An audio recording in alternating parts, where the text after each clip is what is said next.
Anno 117 Pax Romana is Ubisoft's most ambitious city builder yet, set in the Roman Empire where you play as a governor shaping your world through faith, culture, and strategy. From epic spectacles to untamed frontiers, this is Anno like you've never seen it before. So, let's get to work.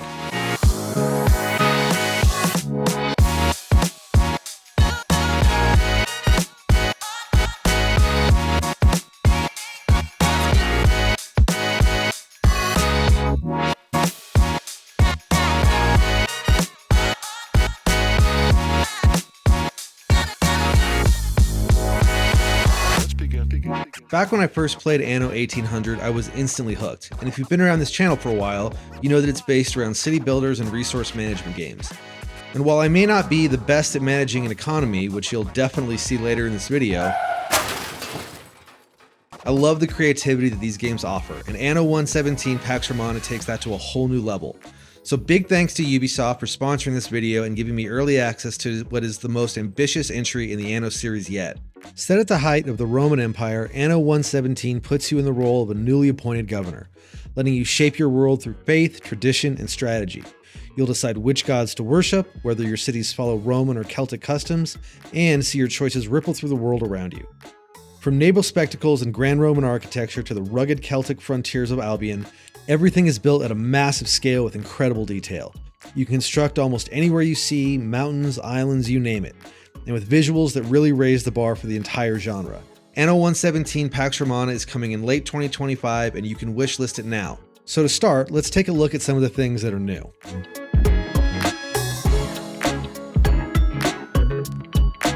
So as I was getting set up with my lumber production, I noticed one thing right away, that now we have diagonal and curved roads, which is a pretty big change from previous Anno games of making everything on this really gridded layout, which was fine, but I think this edition now is going to give us a lot more options in terms of layout and angles and the whole way that our cities look. Something else I noticed right away was that as soon as I went to build our fishing hut here on the coast, this little screen came up, and now it looks like foods and different resources that you build actually have attributes.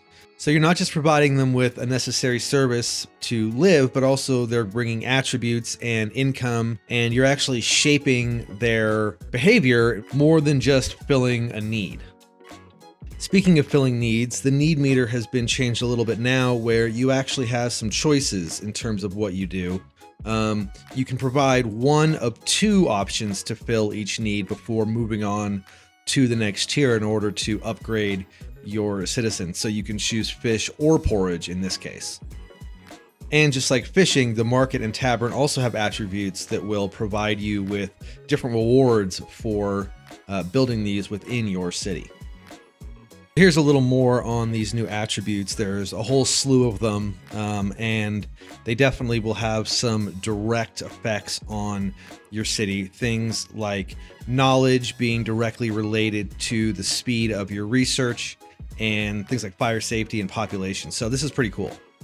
And then here are just a couple other examples of some things like the bread and sandals and soap, and then some of the larger buildings like the sanctuary that also fill a need and provide attributes for your city to benefit it in all sorts of different ways. Something else that was new to me was this area of effect, where placing buildings will have an effect, either positive or negative, on the surrounding buildings. So placing a factory or something loud and obnoxious next to homes, the people living next to the pig slaughterhouse are not going to be stoked about that. So you can see the area effect from the sanctuary here, and then the sanctuary also provides religion, but not just as a need to fill. There's all kinds of options here with which god you choose to worship, and benefits from worshiping different gods, agriculture and seafaring options, and all sorts of different choices to really up the replayability and really customize what kind of city you want to build and what you want to focus on and have your city be specialized in. The modular ships aspect is something else people have been talking about a lot, and I didn't really have enough money at this point to dive too far into it or get to unlock much stuff, but I was able to take a quick peek at some of the options and just kind of the ways you can choose different things for your ships, whether it's more storage or weapons or all sorts of options to really customize your ships and not just have to kind of pick off of a list of predetermined ship types. I mentioned research speed, and here's a quick look at the research or skill tree kind of from other games menu here, where you can really dive into economic, civic, or military and just select different benefits for your city. Higher production, more storage, upgrades to different buildings. You can see it's pretty extensive here. And so the kind of smarter your people are, the more buildings you build that provide knowledge attributes to your citizens will increase the speed of your research and let you build out stuff, learn stuff faster and improve your city even quicker. The diplomacy menu has kind of been reworked, and there's a ton of new options with how you interact with people, the benefits you can get from trading with them and aligning with them, and all sorts of different ways to kind of deal with diplomacy. One thing that was interesting is that I noticed that different characters had different loan rates. I'm sure that's based off of your reputation with them, and they'll be more likely to give you a better deal if you repay them on time or are nice to them. That's just an assumption, but that would make sense to me. So I thought that was a nice way to really benefit from the different people that you have relationships with. As I was going to build my clay mine, I was looking around for, what we're used to with the clay coming out of the ground. And now we have, along with the mountain spots where we did mining, we have these river slots that eventually I will find here in a second. And you actually will be getting the clay from the river. And I assume that there'll be plenty of other ones like this watermill here to use all of these river slots for things. I wonder if you'll be able to get different kinds of fish out of rivers or minerals, all sorts of things like that. Here's another great use of kind of these curved roads. I mean, you could just make what feels like a much more natural road, not having to make kind of a weird diagonal line or anything that goes out of the way. You can just bend the roads and have them at the angles you want to really build a much more dynamic city.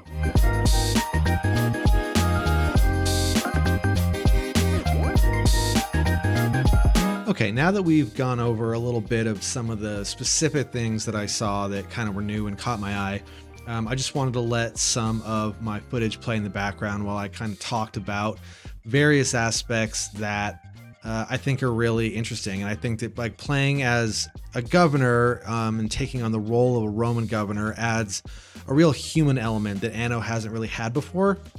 You're not just a faceless architect, you're someone with authority and expectations that shows up in the game system too. Decisions aren't just economic, they're cultural, spiritual, political. It's like there's a narrative thread pulling through your choices, and that makes even every simple moment, like expanding your settlement or choosing a festival, feel tied to your leadership style. It's subtle, but it's powerful. The cultural identity system is really the heart of Anno 117. You're constantly choosing between Romanizing your population or preserving Celtic ways. Cosmetic differences. They affect what your people want, what they wear, what they eat, even what buildings you can unlock. It changes production change and affects the city layout. It influences how happy your population is. You start to see it in the way your city looks and how your people behave and what you're prioritizing. It's one of the most immersive systems I've seen in a city builder, and it doesn't just change stats, it changes the feeling behind your city. The freedom to build almost anywhere is a real shift in how you approach layout. In previous Anno games, you were kind of boxed into predefined, flattened areas, but you can really see here that if you can see it, you can build on it. You can place things on hillsides overlooking the ocean. It really felt like something more out of a movie or something more cinematic. Mountains, rivers, cliffs are no longer just barriers, they're opportunities. It challenges you to think vertically and consider sightlines and flow. It's more work, but it's way more satisfying. Your cities feel more real, more lived in, and they feel like places would actually want to be. And speaking of layout, the diagonal layout of the roads and the curved roads really are a massive impact. Instead of right angles, you can weave paths around hills, cut diagonally through districts, or create circular plazas that feel natural to gathering places. It really opens up design in a big way. Even though I only tried it out a little bit, I found myself thinking about more organic layouts, not just because I had to, but because I could. I think it's really going to make people's cities feel less like spreadsheets and more like living, breathing environments. Combined with the terrain flexibility, I think you're really going to be able to let your creativity run wild. And graphically, this game really is a big step up from Anno 118. Even though it has the same kind of art style, the detail and fidelity is just way advanced. The lighting is warm, it's not glossy, the textures, especially in the cities, have a real handcrafted richness to them. All the animals flying around, the birds gathered on top of temples, it really helps the immersion. It's not just eye candy, the visuals really feel like they support the gameplay.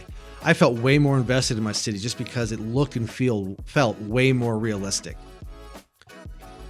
I also think that everything with the UI just feels way cleaner. The menus are a little faster, the information's a little easier to read, and even placing roads and buildings, while it feels the same, it just feels a little smoother. The construction flow has really been tweaked, everything feels a bit more responsive. It's one of those things you might not notice at first, but over a few hours, you can just kind of tell everything just feels a little smoother. I also felt like the error feedback was a little more obvious. Like, I had a better idea of where there were resource shortages and when people were upset. I felt like I was spending a little less time hunting for problems and more time solving them, even though, as you can see by my cash flow, I didn't really solve much. But I did feel like it was really clear when certain production lines were struggling or overburdened or were really just giving me too much without anywhere to put them. Entry in a familiar series. It's got just enough of more of the same feeling to make a longtime fan feel right at home, but it also folds in both subtle and significant changes that breathe new life into the formula. You'll be comfortable diving back in, but still feel like there's a ton to explore. The balance between familiarity and discovery is really what makes this new entry feel so promising. So now I'm going to leave you with a bit of a time lapse for the rest of my time in Anno 117. So let me know in the comments what you're looking forward to, what you're hoping to see that's new, what you hope carries over from previous Anno games, and if you have any questions about my time with the game. As always, thanks so much for watching, and again, a big thanks to Ubisoft for sponsoring this video. You can wishlist the game now, and I'll have way more Anno content once the game drops later this year in 2025. All right, we'll see you next time. Bye.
Yeah.